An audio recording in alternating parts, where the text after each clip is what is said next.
more clues for us? We're all set for the next chapter. Yeah, I was just about to come find you. Let's see what it says. Now sprout to life the story's seeds, stirred by wind-born melodies. Then on that breeze the music leaves, fading into distant memories.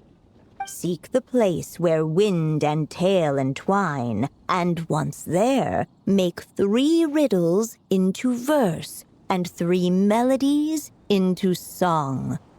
For in poetry and song will this story start to blossom. Come on! Another riddle? All that talk about wind and melodies? What do you think the answer could be? Oh! Care to elaborate? Wind? Music? Poetry? Tone-deaf bards gotta know the answer. You mean Lord Barbados? Albedo introduced us when I first arrived in Mondstadt. I mean, someone like me was bound to catch his eye sooner or later. It's better that it's out in the open anyway. Now, how should we track him down?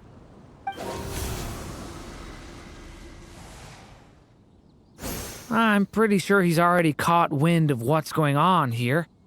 Why don't we just see where the wind takes us? Right. He definitely makes it easy to forget he's a real god sometimes.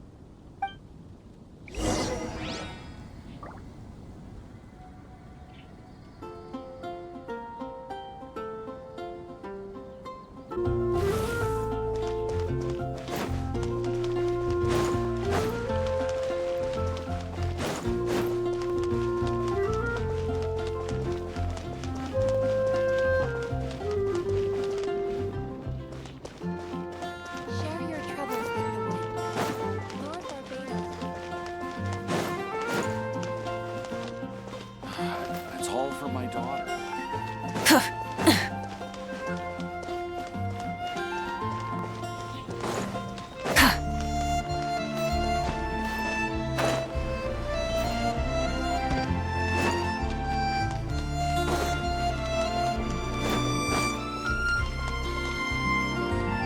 Traveler, Paimon! What a sight for sore eyes! And the little dragon from the fairy tale world.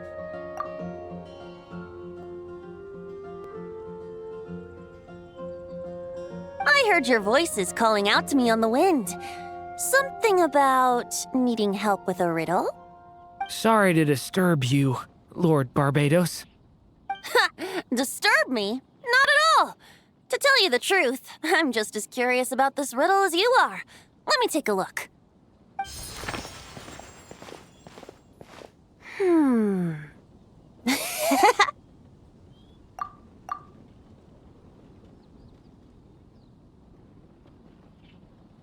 What is it? Did you figure out the answer? 3 riddles and 3 melodies. That sure takes me back. The answer you seek lies hidden in memory. Looks like running to Tone-Deaf Bard was the right call after all. Long ago, those mages came to Mondstadt, seeking to test their strength against mine. But I replied, let us make music, not war, and resolve our conflicts through song. So I strummed my lyre and sang them this verse. O wind, welcome now, my guests. Pass through verdant leaves unseen, where shape your formless self may take, and offer up a graceful scene, a fleeting gift for welcome's sake. Leap at the edge of a sea of clouds, where land meets sky and sky meets ground. There frighten off the noisy crowds and bring my guests a calm profound. Fly beneath the stars up high, where mortal noise is swept aside, that my dear guests with starry eyes may share the dreams they hold inside. Now go to where I vowed to keep a quiet spot for them to sleep. No clash, no contest bars the way, just tea and mirth to fill the day. There you have it, the 3 melodies.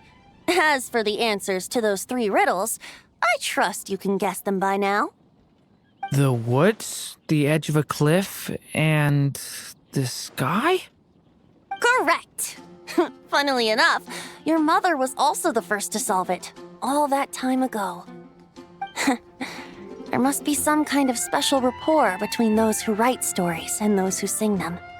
The woods, a cliff, and the sky. Oh! So that's where it is!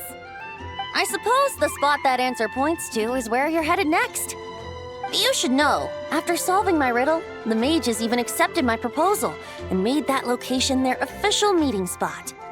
And going by what your book is suggesting, once you found it, you might want to try playing the melody I just shared with you. Guess you can be pretty reliable when it counts, huh, great animal Archon? Thanks for the help, Lord Barbados. Still got questions for me, huh? Yeah, you must have read countless tales in your time, being a wandering bard and all. In your experience, why might an author consider a story unfinished? Unfinished? Well, I guess if there's something left to accomplish in the story, or, if the last line goes, "To be continued." Huh? Wow, your helpfulness lasted for like 1 second. In all seriousness, I would think the answer to that question lies in your mother's story itself. It's not my place to pry any further. All right then, we should get going. I wonder when their next meeting will be.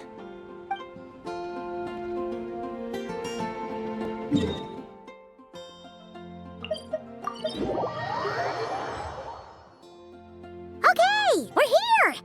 Now, we just need to play the 3 melodies, and we should be able to gather the memories for the next chapter, right? A musical performance? Huh. Out of all the things Miss Lisa has taught me, that's the one I'm worst at.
Even a war that shook the world could not halt the witches' gatherings.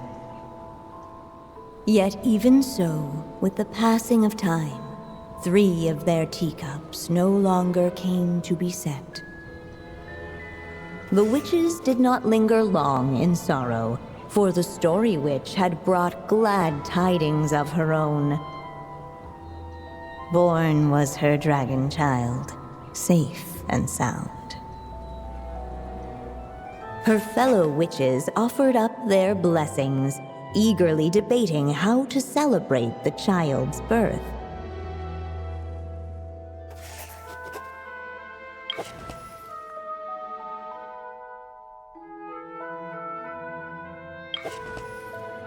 In the end, they settled on the most vibrant balloons they could find. After all, what could be more joyous than the arrival of new life? And so, the witches' gathering turned into a birthday celebration.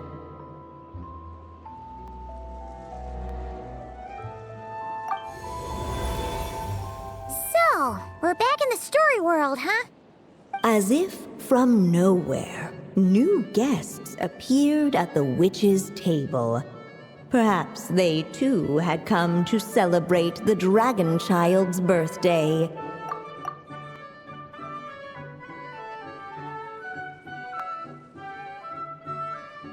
Yet while everyone else was busy thinking about what kind of gift to offer, these three seemed to have come empty-handed.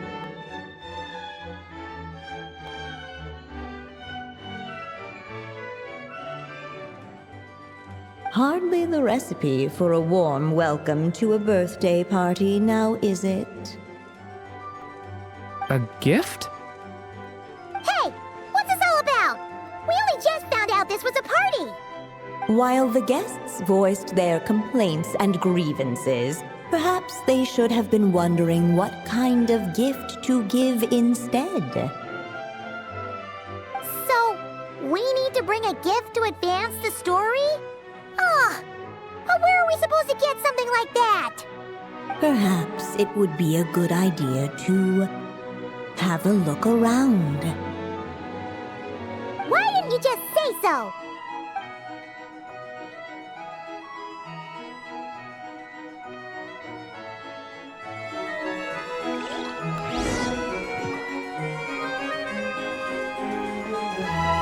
The witches went on chatting away, ignoring the empty-handed guests.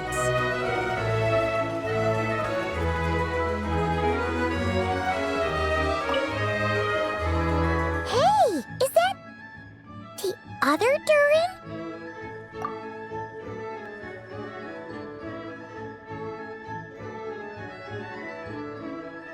Hey, Mini Durin!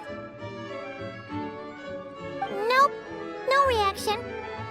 Seriously, did he doze off at his own birthday party? Brought to life by the witch's magic ink, the dragon child played with animated glee each time the tip of her pen danced across the page. Yet she could not spend all her time writing. For the upcoming witches' gathering, she had no choice but to set down her pen. But before doing so, she wrote one last line. So did the child drift off into blissful slumber. Huh, that's a bit convenient. Strange. I don't remember ever being at any of the mages' gatherings. When exactly was this birthday party supposed to have happened? No wonder you don't remember. From the looks of it, you were probably fast asleep at the time.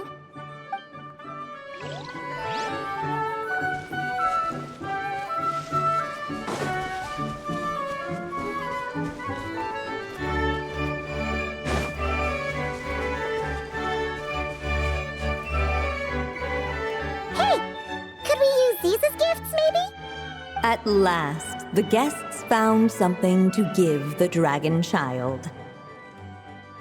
Guess that's a yes, then. Which one should we go for? Still, the guests wondered what kind of gift might the little dragon really want. Should they put a warrior's sword in his hand and send him out on an unstoppable quest to save the world? Or perhaps a wandering hero's slingshot and the promise of a life of endless, uncharted adventure? Or maybe even a scholar's tome and the chance to take on all the world's unsolved mysteries. Okay. Wow. That's a lot of pressure all of a sudden. Oh yeah! Technically, technically, we're actually picking a gift for you. So, which one would you prefer? You want me to choose? Wow, this feels kinda special. How come? For as long as I can remember, I've spent most of my time living in the stories my mother created.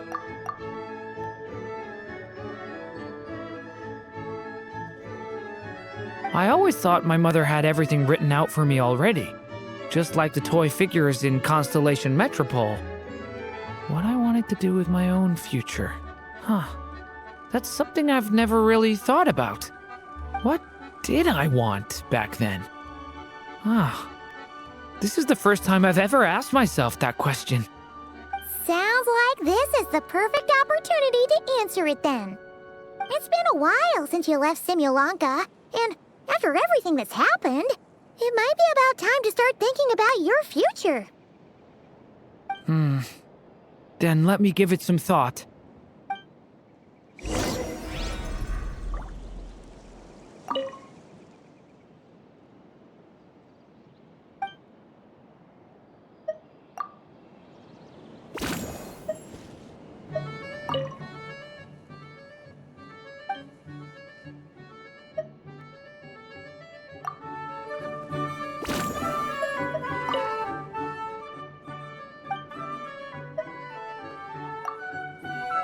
The guests hesitated, and not without good reason.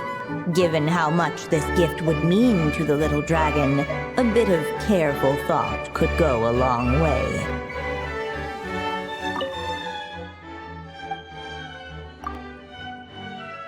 In the end, the guests settled on the warrior's sword. So, your dream is to become a warrior? I just really want to be able to keep people safe.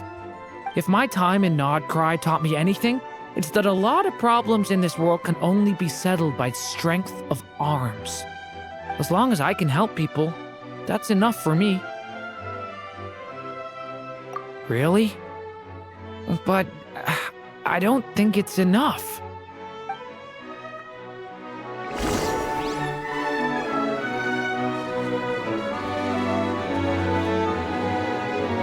Alright, they should let us in now that we've got a gift, right?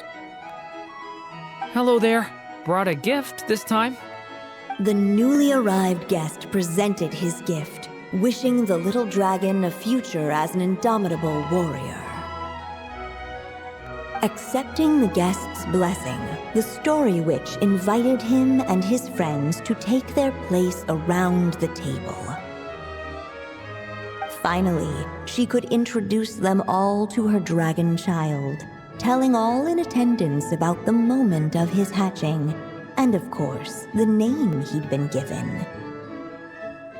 It was then that the Seer Witch, diviner of the stars, withdrew her gaze from the heavens and turned a sorrowful glance upon the little dragon.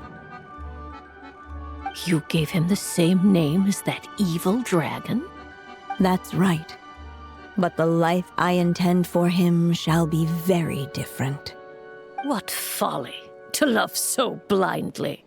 For as you must know, a name is the mirror of destiny itself. He who bears an evil dragon's name must also inherit the fate of its previous owner.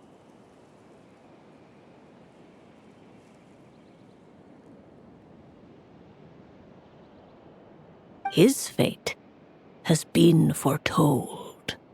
Then I'll rewrite it. The witches at the table fell silent, for they knew the Seer Witch's words had never once proven wrong. Yet, just as clearly, they recognized the Story Witch's resolve, for there is scarce a force in this world more fearsome than a mother's love. At last, the Merry Witch stepped forward, dispelling the uneasy silence. So be it. Then we'll all lend a hand. Together, we shall rewrite this child's fate. You mean to defy one of the fundamental rules of this world? I refuse to be shackled by such rules. Besides, this is a witches' gathering, is it not? What could be more fitting a subject for this occasion than to defy them? Oh?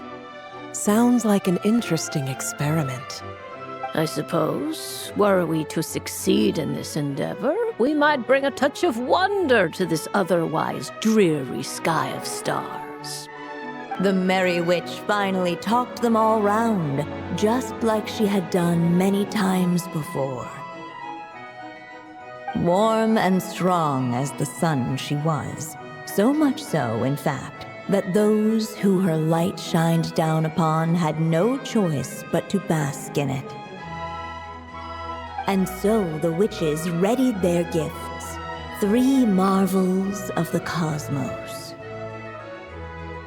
For this child, I shall decipher the ravings of the heavens and lay bare before him the trickery of fate. For this child, I shall leave a formula powerful enough to unravel the very origins of this world, that he may seek another solution for the conundrum of his life. For this child, I shall call upon wondrous magic to make possible his impossible wish.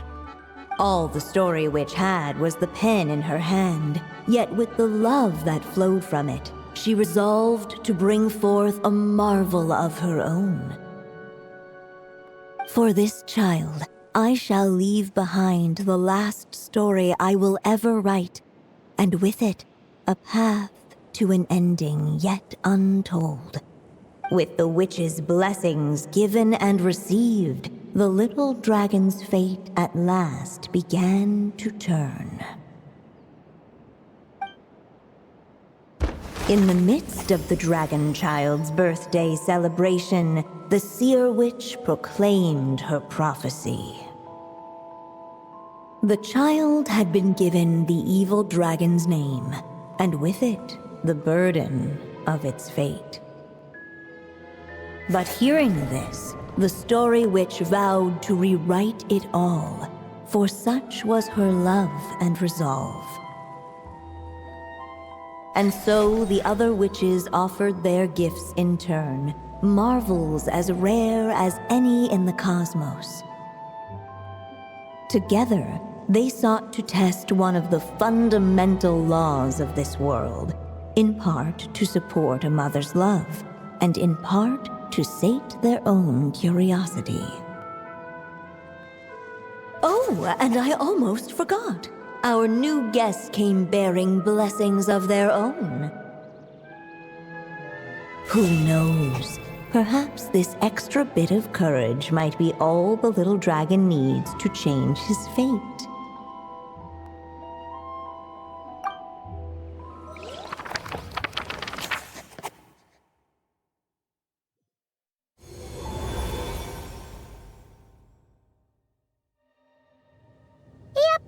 Looks like we've completed this chapter, too.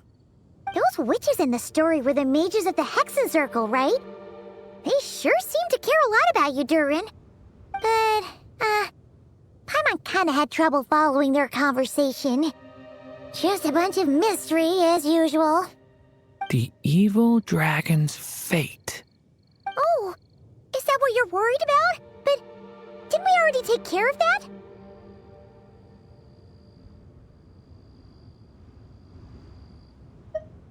Ah, the mages must have had a hand in that, too. Also, I was just thinking, which part of the story are we even meant to be completing? Oh, it feels less like we're filling in the gaps and more like we're adding something new altogether. But we use the ink, right? And the book hasn't given us any more clues, so that must mean our task is complete. At least for now. Yeah, I guess we're doing something right.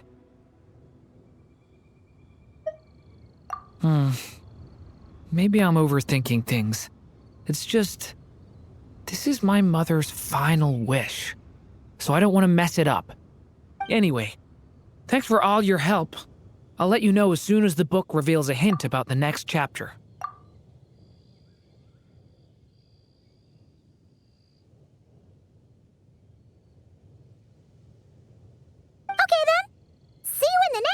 chapter.